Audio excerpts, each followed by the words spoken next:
Okay, guys, for solving polynomial equations, we're going to have to go back and remember lots of old material, mainly factoring polynomials. So this is an old page out of our notebooks back in Unit 4 for solving quadratics because we use some of the same stuff. So you got to remember to look for your GCF first. If you have one, then you need to factor that out. You need to remember a difference of squares or solving by taking the square root. We'll see both. You need to remember how to factor a trinomial, whether it has a leading coefficient of 1 or something else.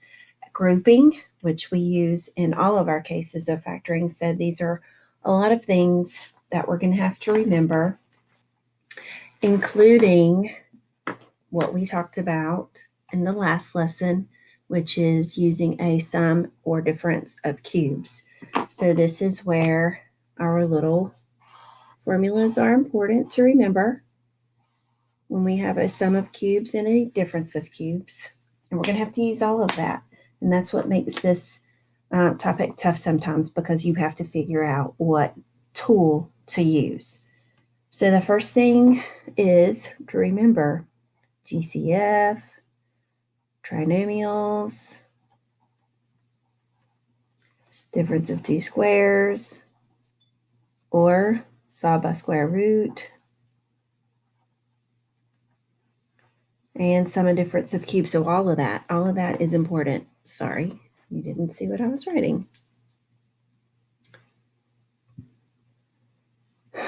So just like solving quadratics, the first thing is to write in standard form.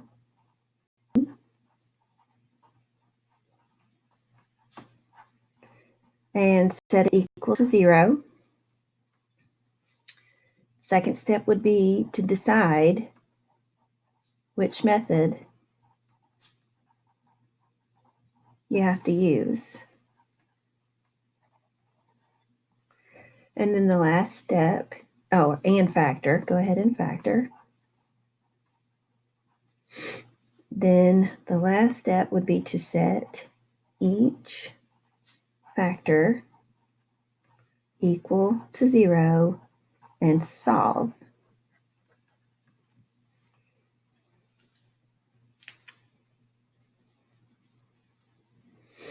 All right, so let's look at our first example.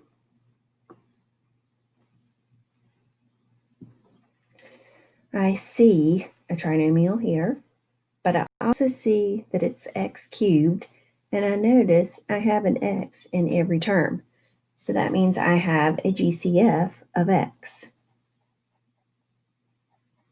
So if I take that x out, that leaves me with an x squared for the first term. This is a mistake on my part. That's an x squared. Plus a 6x plus a 5. Okay, now I must look at this trinomial and see if I can factor that further. So it's a trinomial, x squared, x constant. So 1 times 5 is 5. I only have 1 and 5 as factors of 5. Do they give me 6 when I add them together? Yes, they do. So that means that these are my two factors I'm going to use. So here we go. We have x squared plus 1x plus 5x plus 5 that we're going to factor. And then this is where we will group. So if I group these two together, I notice that I have an x. And if I factor or look at these, I notice that I have a 5. So I will factor out a 5. I end up the way I'm supposed to. Both of these binomials are the same. So I will write that once. Then I have my GCFs of x plus 5. And I cannot forget my original x that I factored out in the beginning. So that gives me 3 factors. Now, let's go back to our polynomial lessons where we were talking about the degree. And the degree of this is 3. And how many factors to end up with? 3. That is not a coincidence. So now we have to set each one equal to 0 and solve. So I have x, nothing to solve there, it's just 0. I have x plus 1 equals 0. So remember, when you're solving, do the opposite. And then I have x plus 5 equals 0.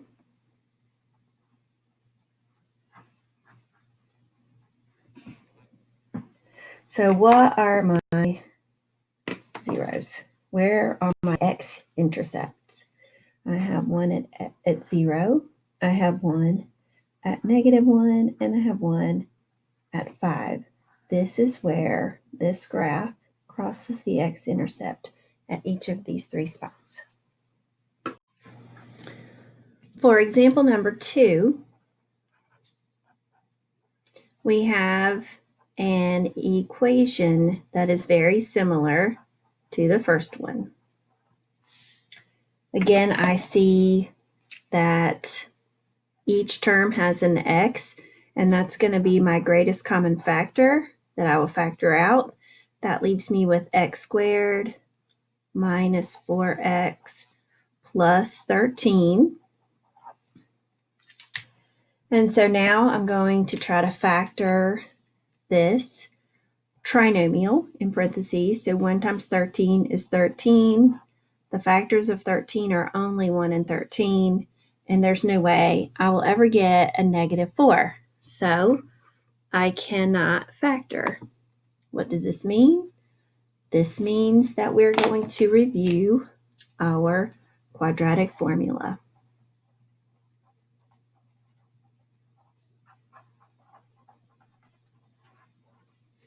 X equals -b plus or minus the square root of b squared minus 4ac all over 2a. So here's my a, here's my b, and here's my c. So x equals negative, what's b?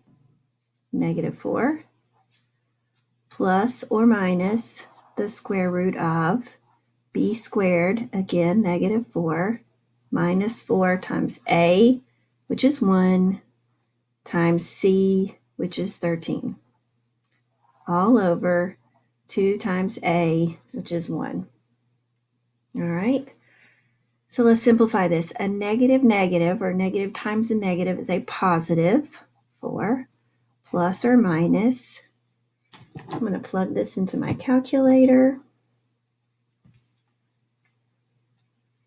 I have -4 squared minus 4 times 1 times 13, and that gives me -36 all over 2.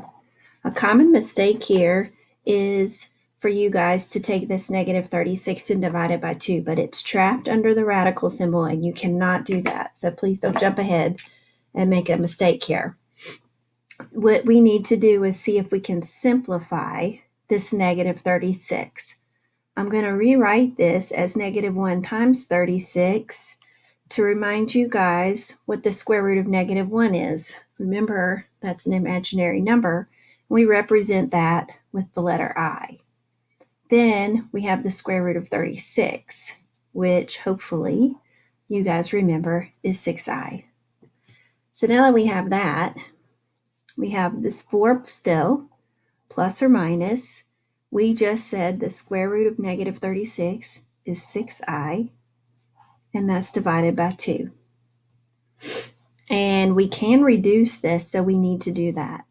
So 4 divided by 2 is 2. 6 divided by 2 is 3i. So that's 2 of our solutions right there. So when we go back, we remember or hopefully we don't forget, that we do have this x that we will set equal to 0 because we're set each factor equal to 0. And then this quadratic formula gives us x equals 2 plus 3i and x equals 2 minus 3i. So again, we have 3 solutions or zeros to that one. All right, here's example number 3.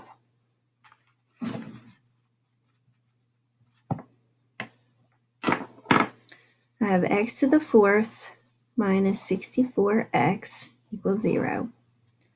Just like the other two, and they won't always be this way, but just like the other two, I do have a greatest common factor of x again.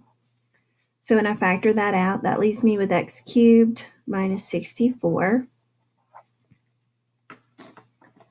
So when I look, I can't do anything more to this x, but this, hopefully, you recognize as a difference of cubes. So I'm going to use my formulas from the last lesson. When I factor this, or if I look at this, I have to find the cube root of x cubed, which is easy. That's x. So my a value is x, or I'm going to put x where the a's are. And my b value is the cube root of 64. So if I look in my calculator, I think it's 4. And I can confirm this by multiplying 4 times itself 3 times. And I did get 64. So I know that the cubed root of 64 is 4. And now I'm ready to plug in. So the first part is the minus x minus 4. And then the second part is your trinomial. So we take the a squared, or x squared, plus a times b, or x times 4, plus b squared, or 4 squared. And don't forget that we have this x out front. So let's tidy this up a little bit. We have our x. We have our x minus 4. Then we have x squared plus 4x plus 4 times 4 is 16. Okay?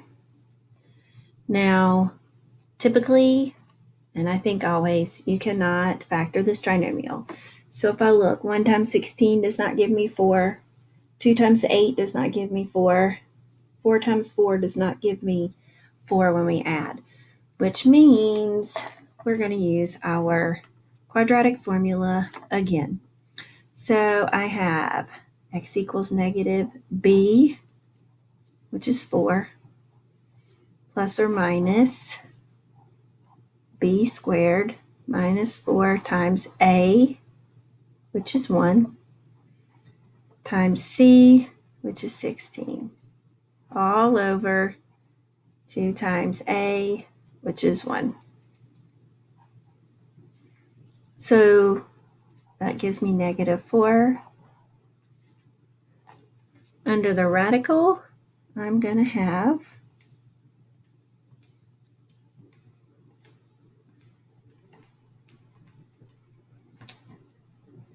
negative 48. And that is all divided by 2 times 1, which is 2. All right. Let's see if we can simplify our radical now. Oops. So I'm going to take my negative 48. And I'm going to look at my factors of 48. 1 times 48. 2 times 24. 3 times 16. 4 times 12. And 6 times 8. And I'm looking for my largest perfect square. 48 is not a perfect square, 24 is not, but 16 is. So this is going to be what I'm going to use. So now I have the square root of negative 1 times 3 times 16, and I'm going to simplify that. The square root of negative 1 is I, The square root of 3, that 3 is just stuck under the radical, and the square root of 16 is 4. So here is my simplified version of the square root of negative 48. So let's plug that back in. I have x equals negative 4 plus or minus, and now I have this, 4i times the square root of 3, and all of that is divided by 2. Once again, I can reduce this. Negative 4 divided by 2 is negative 2. 4 divided by 2 is 2i times the square root of 3. All right, so when we simplify, we have x equals 0, we have x minus 4 equals 0, and we have x equals all of that, negative 2 plus or minus 2i times the square root of 3. So if I list my zeros or my solutions, this, x equals 0, add the 4 over to get x equals 4. And then again, this is two solutions. This is negative 2 plus 2i times the square root of 3. And it is negative 2 minus 2i times the square root of 3.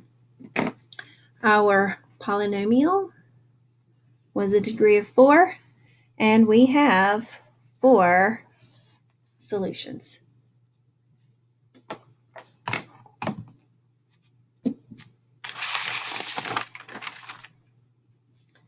All right, 2 more examples. This one I notice is not written in standard form equal to 0, so I'm going to subtract all of the, or add the 4x over and subtract the 16 over. So that gives me x cubed minus 4x squared plus 4x minus 16. I always want to look for greatest common factor first. As far as the coefficients are concerned, I only have a 1 here, so that's not going to work. And as far as the variables are concerned, there's no variable here, so there's no greatest common factor. When I see 4 terms, I automatically think grouping. So I'll group the first 2. I notice I have an x squared here, and I can pull an x squared out of here. So that is going to be my greatest common factor there. If I take out an x squared, that leaves me with an x. And if I take out this x squared, that leaves me with the minus 4. And then if I look at my second pair of terms, I know that 4 divides into negative 16. So I'm going to factor out the 4. So if I factor out the 4, that leaves me with x here. And 4 divides into 16 4 times. I notice I have the same binomial. That's what I wanted. And then I look at what's left. X squared plus 4. And now I'm ready to set each factor equal to 0 and solve. So x minus 4 equals 0, and x squared plus 4 equals 0. To solve the first one, all I have to do is add the 4 over. Nice and simple. Oh, it gives me x equals 4. Here, I'm going to subtract the 4 over.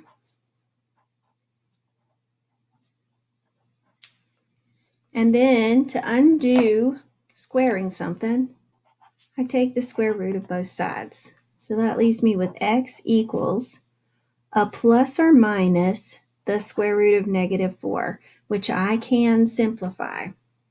So don't forget, the square root of a negative number has an I, and the square root of 4, hopefully you remember, is 2.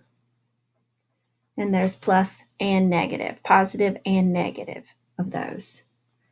So let's come over here and list our solutions. We have x equals 4. We have x equals a positive 2i, and x equals a negative 2i. 3 solutions for a third degree polynomial. And one more example.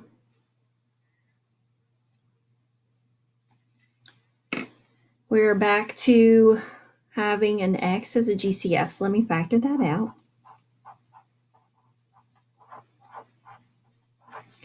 And this is more than likely a sum of 2 cubes. So the cubed root of x cubed is x. The cubed root of 8 is 2. 2 times 2 is 4, and 2 times 4 is 8. So there we go. Now we're going to plug them into our little formula. So x plus 2 times x squared minus, that's the tricky part, a times b, or x times 2, plus the 2 squared. And I can't forget my x. So what do I have? When I clean this all up, I have x times x plus 2 times x squared minus 2x plus 4 equals 0. So this gives me x equals 0. This gives me x plus 2 equals 0, or x equals negative 2. And then here I have another trinomial that is not factorable. 1 times 4, or 1 plus 4, does not give me negative 2. 2 plus 2 does not give me that. So our lovely quadratic formula is going to come into play again. X equals negative b plus or minus the square root of b squared minus 4 times a times c all over 2a. So that becomes a positive 2,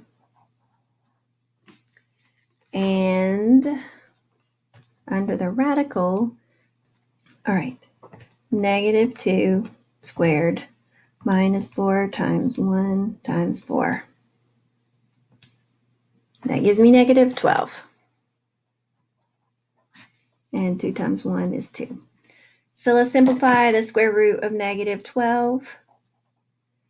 12 factors are 1 and 12, 2 and 6, 3 and 4. The only perfect square is 4. So this is going to be the square root of negative 1 times 3 times 4. Square root of negative 1 is I. The square root of 3 just stays there, and the square root of 4 is 2. So here's what we've got. X equals 2 plus or minus 2i times the square root of 3 over 2. This reduces to x equals 2 plus or minus 1 plus or minus 1i times the square root of 3. So let's list our answers, our solutions. X equals 0. X equals negative 2. X equals 1 plus I times the square root of 3. And x equals 1 minus I times the square root of 3. 4 solutions for a polynomial of degree 4.